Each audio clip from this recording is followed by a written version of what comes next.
क्या आप जानते हैं कि दवाई हमारे शरीर में कैसे काम करती है और हमारी बीमारियां कैसे ठीक करती है?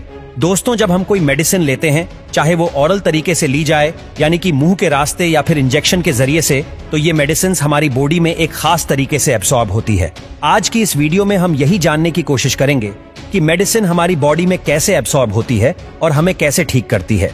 मेडिकेशन एब्जॉर्प्शन असल में ड्रग लेने के बाद से ब्लड में शामिल होने तक के सफर को कहा जाता है।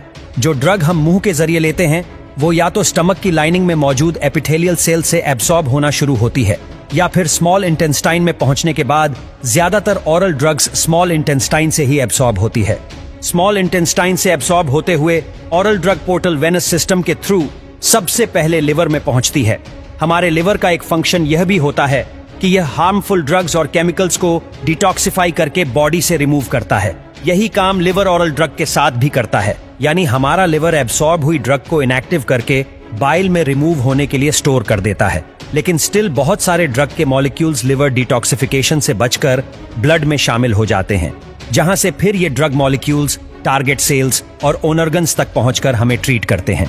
ओरल ड्रग लेने का एक इश्यू ये भी होता है कि यह ड्रग ब्लड तक एकदम से नहीं पहुंचती, बल्कि ब्लड में शामिल होने के लिए कम से कम आधा घंटा ले लेती है। अगर ड्रग को इंजेक्शन के जरिए डायरेक्टली वेंस में इंसाइड कर दिया जाए तो इस तरह ड्रग गैस्ट्रोइंटेस्टाइनल ट्रैक में जाने के बजाय डायरेक्टली ब्लड में शामिल हो जाती है, जिससे ये ड्रग जाया भी नहीं होती और असर भी जल्दी करती है। इसके अलावा बांस ड्रग्स इंजेक्शंस के जरिए मसल्स में इंजेक्ट की जाती है। इस किस्म के इंजेक्शन को इंट्रामस्कुलर या सबक्यूटेनियस इंजेक्शन कहा जाता है।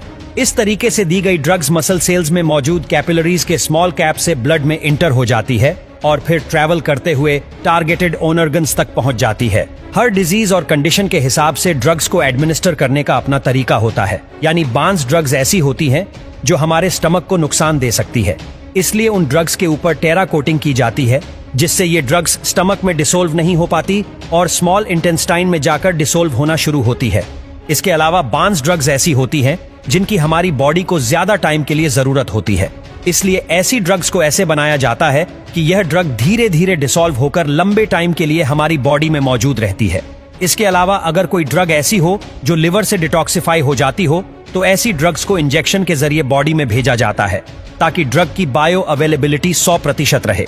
बायो अवेलेबिलिटी हमारे ब्लड में ड्रग के एब्सॉर्ब होने की सलाहियत को कहा जाता है। ओरल ड्रग्स की बायो अवेलेबिलिटी कम होती है क्योंकि यह ड्रग्स लिवर में थोड़ी बहुत जाया हो जाती है। चलिए अब उन फैक्टर्स को देखते हैं जो ड्रग एब्जॉर्प्शन में असरअंदाज होते हैं। 1. रेट ऑफ डिसोल्यूशन, यानी कि जो ड्रग बॉडी में जाने के बाद जितनी जल्दी डिसॉल्व होगी वो उतनी जल्दी ब्लड में एब्सॉर्ब होगी। इसलिए ऐसी ओरल ड्रग्स जिनको बॉडी के ब्लड स्ट्रीम में जल्दी पहुंचाना होता है उन्हें ऐसे बनाया जाता है कि वो जल्दी से जल्दी बॉडी में डिसॉल्व हो जाए। 2. सरफेस एरिया, जैसा कि स्टमक लाइनिंग सेल्स का सरफेस एरिया इंटेस्टाइन लाइनिंग के सेल्स की मात्रा में कम होता है, इसलिए स्टमक में ड्रग की ऑब्जर्वेशन स्मॉल इंटेस्टाइन के मुकाबले में कम होती है। यानी सरफेस एरिया जितना ज्यादा होगा उतनी ज्यादा और जल्दी ड्रग की अब्सॉर्प्शन होगी। 3.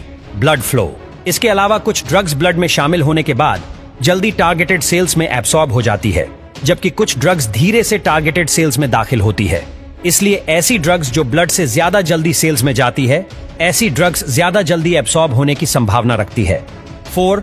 लिपिड सॉल्युबिलिटी, ड्रग्स को ऐसा बनाया जाता है कि वो जल्दी से सेल्स में एंटर हो सके। ड्रग्स को इस काबिल बनाने के लिए लिपिड सॉल्युबल बनाया जाता है ताकि ड्रग सेल मेम्ब्रेन से आसानी से गुजर जाए। इसलिए ड्रग्स की एब्जॉर्प्शन में लिपिड सॉल्युबिलिटी भी एक बड़ा फैक्टर है। तो दोस्तों, इसी तरह से दवाई हमारे शरीर में काम करती है।